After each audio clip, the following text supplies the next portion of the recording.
Hello and welcome to my Grignard presentation. I would say everyone, but I know that this is just going to be Sarah watching, so I hope you're doing well. And thank you for meeting with me. It's Wednesday, so thank you for meeting with me this morning. That was very helpful.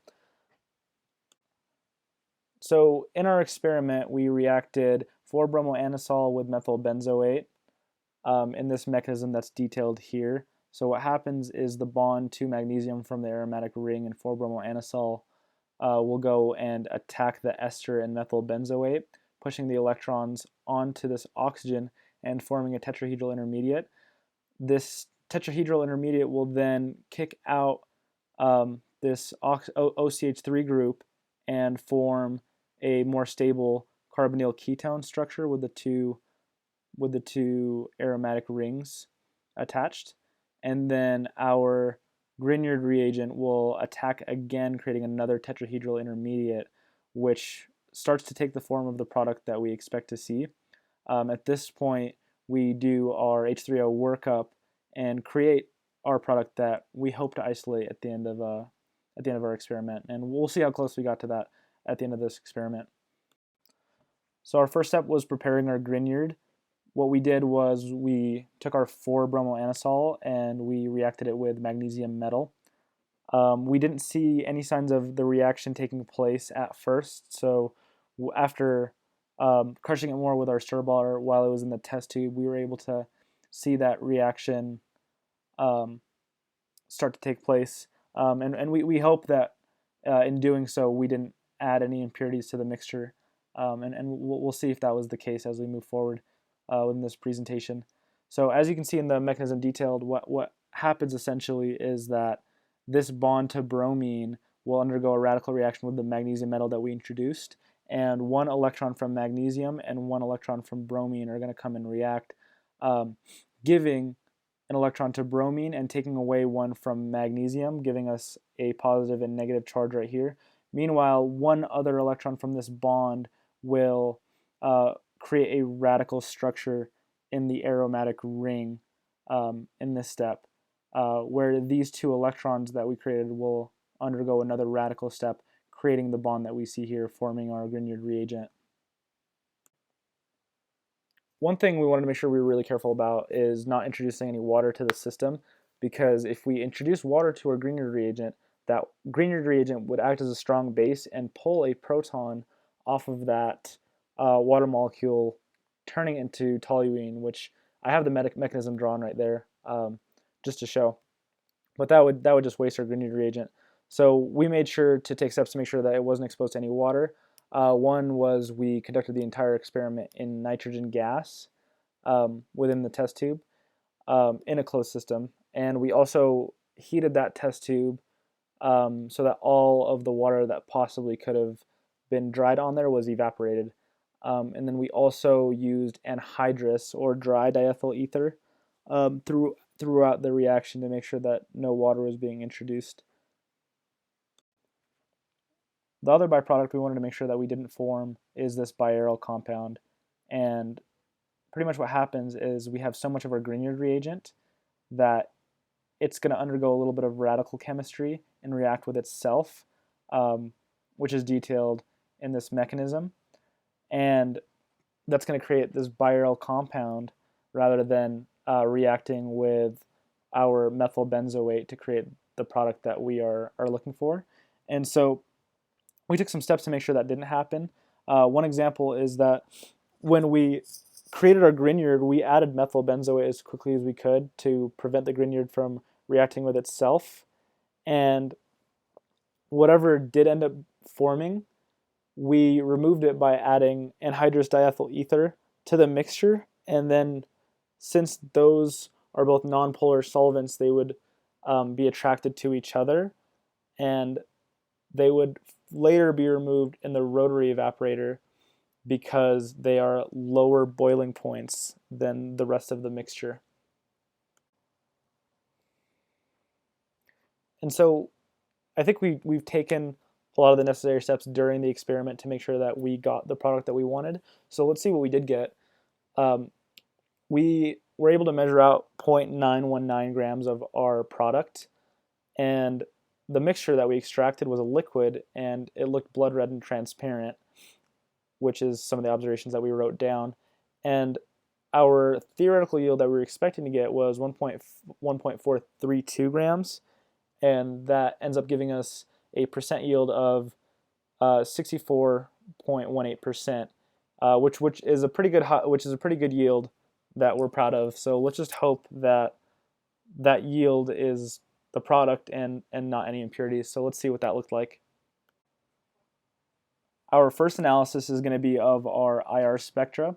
This is going to be the easiest way to tell if we had any impurities present and to help figure out what those impurities might be.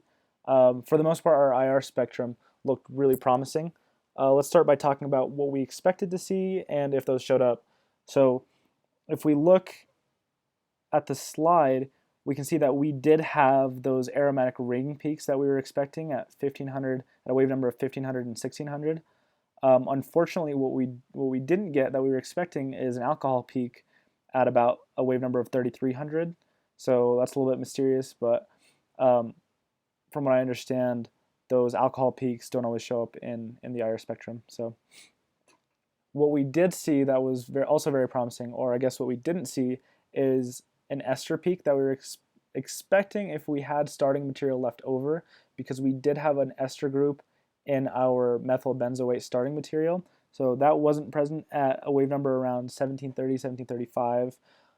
We also had CH groups present, which are present all over our molecule, but also even more so in our diethyl ether, which was used throughout the experiment. So that's a possible impurity that may have been introduced. Other than that, it doesn't indicate any possible impurities, considering that the CH bonds are also present in our product. Our NMR was also fairly consistent with our IR. It supports a high yield of our product, but it does show some more of those impurities that I was discussing earlier, and it goes into a little bit more depth of what we actually saw. So we were able to find peaks that corresponded with our product, which was great. We saw 2 peaks between 6.5 and 7.5 that indicate aromatic ring peaks that were in the product, and their splitting patterns as well as integration values lined up exactly perfect with our product. Those were specifically for the aromatic rings that had that OCH3 group hanging out. Unfortunately, what we weren't able to find was there was an extra phenyl group that didn't seem to correspond with anything in our NMR, which was a little concerning. We also had our OCH3 group show its hydrogens with a consistent splitting pattern in between the 3.5 and 4 range. It was at about 3.7.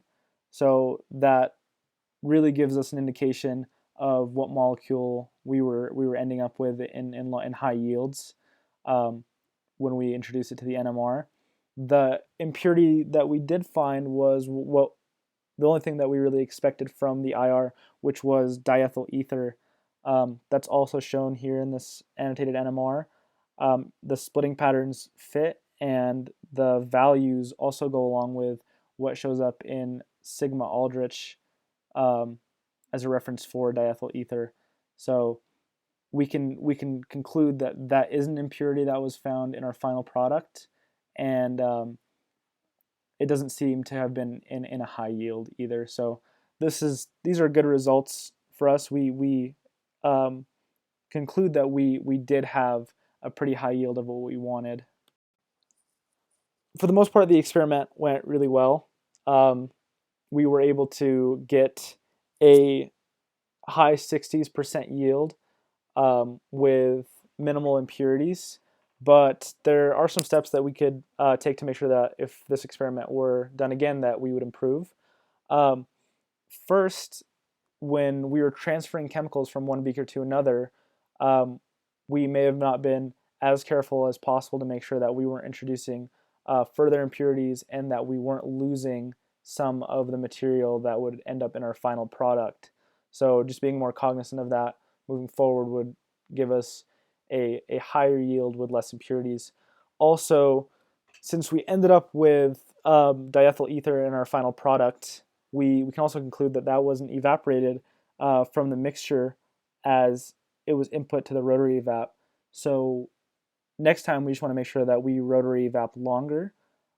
What seems like might have happened was the rotary evap that we were using did not have heated water, and so it would have taken longer to evaporate all the diethyl ether, and we may have not waited as long as we should have, since there wasn't enough heat in the water. So moving forward, we just need to make sure that we spend enough time in the rotary evap. But for the most part, this was a pretty successful experiment, and I'm proud of the results.